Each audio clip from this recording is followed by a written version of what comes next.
वंदे मातरम के 150 साल पूरे होने के भारत में राष्ट्रीय गीत वंदे मातरम के 150 साल पूरे होने पर भव्य कार्यक्रम किया गया। पीएम मोदी ने दिल्ली में स्मारक सिक्का का डाक टिकट जारी किया है। सांस्कृतिक एकता और राष्ट्रवाद को मजबूत कराने का दिया है संदेश। अगली खबर सामने निकल के आई है कि नागपुर में नितिन गडकरी ने नागपुर में 12 दिन का सांस्कृतिक उत्सव शुरू किया। नाटक हमारे राम से शुरुआत, स्थानीय संस्कृति और कला को प्रोत्साहन दिया गया है। अगली खबर सामने निकल के आई है कि भारत के पास अब 65 बड़े ग्रीन प्रोजेक्ट हैं। कुल निवेश में $150 बिलियन। भारत तेजी से ग्रीन इंडस्ट्री की ओर बढ़ रहा है। अगली खबर को देखते हुए सामने निकल के आया है कि डोनाल्ड ट्रंप ने अगले साल भारत यात्रा की घोषणा की है। कहा कि व्यापार वार्ताएं अच्छी चल रही हैं। भारत अमेरिकी रिश्ते नए दौरे पर प्रवेश कर रहा है। पांचवी खबर सबसे ज्यादा सामने निकल के आई है कि LIC में यहाँ पे अदानी ग्रुप को यहाँ पे $3.9 बिलियन सहायता योजना। सरकार ने अदानी ग्रुप को समर्थन देने के लिए योजना बनाई, जिस पर पारदर्शिता को लेकर बहस आई है। सामने कॉर्पोरेट राजनीतिक रिश्तों पर अंतर्राष्ट्रीय ध्यान। भारत अमेरिका ने 10 साल का रक्षा समझौता किया। नए डिफेंस फ्रेमवर्क, साइबर स्पेस और टेक्नोलॉजी साझेदारी पर फोकस। इंडो पैसिफिक में भारत की भूमिका और मजबूत रहेगी। अमेरिका चाहता है कि भारत रूसी तेल आयात घटाए। भारत कह रहा है कि हम अपने हित के अनुसार निर्णय लेंगे। ऊर्जा कूटनीति का संतुलन।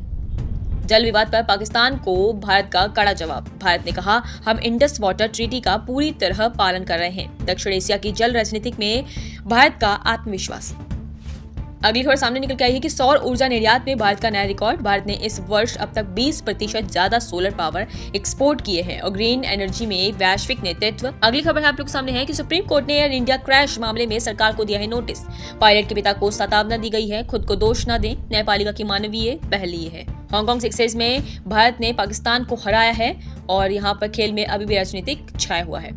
पुलिस जांच में कई फेक कॉल्स का खुलासा किया गया है। साइबर सुरक्षा की बड़ी चुनौती सामने निकल के आई है। TMC सांसद साइबर ठगी के शिकार हुए हैं। 56 लाख का नुकसान। दिल्ली एयरपोर्ट पर सुरक्षा चूक। ब्रिटिश यात्री इमिग्रेशन प्रक्रिया छोड़ भागा। जांच जारी, सुरक्षा तंत्र पर सवाल किए जा रहे हैं। सोने के ETF में रिकॉर्ड निवेश। गोल्ड मार्केट में भारत में भारी उछाल। निवेशक सोने की तरफ लौटे। शेख हसीना ने भारत का धन्यवाद किया। बांग्लादेश की पूर्व PM ने कहा, भारत ने मुझे सुरक्षित आश्रय दिया है। भारत बांग्लादेश के रिश्ते में नया मोड़ सामने निकल के आया है। नई शिक्षा नीति 2.0 पर विचार। सरकार ने कहा, स्कूलों में AI और कोडिंग को अनिवार्य किया जाना चाहिए। भविष्य की शिक्षा प्रणाली की ये झलक है, सामने निकल के आई। IT सेक्टर में 15% नई नौकरियां निकल के आई हैं। बेंगलुरु, हैदराबाद, पुणे में नई नियुक्तियां। AI, क्लाउड साइबर सेक्टर में धूम। नमस्कार आप सभी का। देखिए, शुरुआत करते हैं इस वीडियो से पहले एक चीज बताने की कि दिल्ली में दिवाली के बाद प्रदूषण फैलने की वजह से काफी सारे लोगों का जो है वो जीना बेहाल हो चुका है, जिसके लिए अब हमें करना क्या है और आप क्या कर सकते हैं, इनका कारण क्या है, असली वजह क्या है और अभी क्या हालात चल रहे हैं वो बता देते हैं आप लोगों को। कि दिल्ली के NCR में, आप सभी को पता होगा, दिल्ली के NCR और काफी सारे प्लेसेस पे 300 नहीं 400 से ज्यादा माप लिया गया AQI का। जी हाँ, मैं आपको बताई थी पूरे रिकॉर्ड के साथ कि AQI की जो रिकॉर्ड में बताया गया कि दिल्ली NCR में अभी पिछले 24 घंटे में 325 दर्ज किया गया है AQI। और बता दिया जाए 400 से भी ज्यादा है कई जगहों पे। उसमें से कुछ आते हैं जिसमें अलीपुर है। अलीपुर में AQI का जो लेवल है वो 420 है। आनंद विहार में 403 पाया गया है। नोएडा और गाजियाबाद जैसे इलाकों में भी AQI की बढ़ोतरी होती जा रही है। कारण ये है कि यहाँ पर साफ तौर पर बताया गया है कि ये सिर्फ पराली का मामला नहीं है। लोगों ने कह दिया कि पराली जलाई जाती है जिसके कारण से ये चीजें हो रही हैं, बट यहाँ साफ तौर पर बताया गया है कि पराली जलाने की वजह से सिर्फ 14% ही आपके इन्वायरमेंट में प्रदूषण पैदा होता है, लेकिन बचा हुआ जो इन्वायरमेंट पर प्रदूषण आप देख पा रहे हैं इतना ज्यादा है, वो हो रहा है इंडस्ट्रीज में। जो भी स्थानीय तरीके से इंडस्ट्री चलाई जाती है उसमें जो भी धुआं निकलता है उसकी वजह से चीजें हो रही हैं। बचाव के तौर पर सरकार ने ऐलान किया हुआ है कि अपने सभी छोटे बच्चे जिनको सांस लेने में दिक्कत है, उन सभी बुजुर्ग लोगों को, बड़े को, सभी को मास्क लगाने की हिदायत दी गई है। आप सभी जब भी निकले, जहां भी निकले, मास्क लगा के निकले, ये हिदायत दी गई है। दूसरा सवाल कि अपने बच्चों को बाहर खुले मैदान में खेलने के लिए बिल्कुल भी ना भेजें, चाहे किसी भी जगह पे रहते हैं दिल्ली के।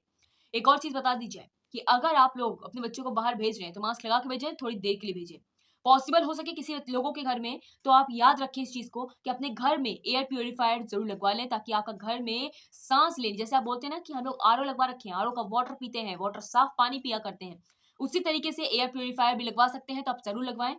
दूसरी बात, कई सारे प्लांट्स हैं जो आपके घर में इन्वायरमेंट को, अच्छे वातावरण को क्लीन करने में मदद करते हैं। उन प्लांट्स को लगाएं अपने घरों में ताकि आपका कमरा सुरक्षित रहे, आपको अच्छा एयर मिले, एयर प्यूरिफायर हो आपकी। गेट खिड़कियों को ज्यादा ना खोलें ताकि घर में आपके धूल मिट्टी ना हो। इसके बढ़ने की वजह एक और भी है कि वातावरण में हवाएं चलना बंद हो चुकी हैं, बहुत कम हो चुकी हैं, जिसकी वजह से प्रदूषण स्टेबल हो चुका है, रुक चुका है। अगर ये हवाएँ चलती तो प्रदूषण भाग जाता, बोला जाए कि हवा के झोंके से यहाँ से हट जाता ताकि वो मिल जाता नई हवाओं में, जिसकी वजह से प्रदूषण कम होता। लेकिन ऐसा नहीं है, आप सभी को पता है हवाएँ कम चल रही हैं, जिसकी वजह से प्रदूषण काफ़ी ज़्यादा और बढ़ता जा रहा है और वो स्टेबल हो चुका है। आपकी साँसों में जा सकता है, आपकी आँखों में जलन पैदा कर सकता है। तो जब भी निकले, जहाँ भी निकले, अपने आप को कवर करके ही निकलें, ये हिदायत दी गई है। लेकिन मुद्दा मुद्दा बता दीजिए आप सभी लोगों के लिए इम्पोर्टेंट है, जो कि अगर ये चीज़ें हो रही हैं, तो हमारी सरकार क्या कर रही है वो बताते हैं। हमारी सरकार ने ऐलान किया है कि इस चीज़ को रोकने के लिए एक तरीका निकाला हुआ है, जो बढ़ोतरी की गई है, 29 फरवरी को निकाला गया है कि गैस के जो है वो गोले वो डाले जाएँगे, मतलब इसके जिसके तौर पे एक आर्टिफिशियल रेन कराई जाएगी, जिसके तौर पे जो आपका प्रदूषण है वो घट सकेगा, ठीक है? ये प्रदूषण का जो रेन होगा, उससे आपके कपड़े-वपड़े वगैरह जो बोलते हैं, ज़मीन वगैरह वो नहीं भीगेगी, बट जो पॉल्यूशन होगा वातावरण में वो बहुत कम हो जाएगा, वातावरण क्लियर हो सकता है, ये पॉसिबिलिटी हो सकती है। तो रही बात, अपने बच्चों को सुरक्षित रखिए। वातावरण की बात आज यहीं पे खत्म करते हैं। बहुत इंपॉर्टेंट था जो आप सभी लोगों के लिए बताना। मिलते हैं आप लोग के साथ अगली वीडियो में, तब तक के लिए आप सभी का धन्यवाद।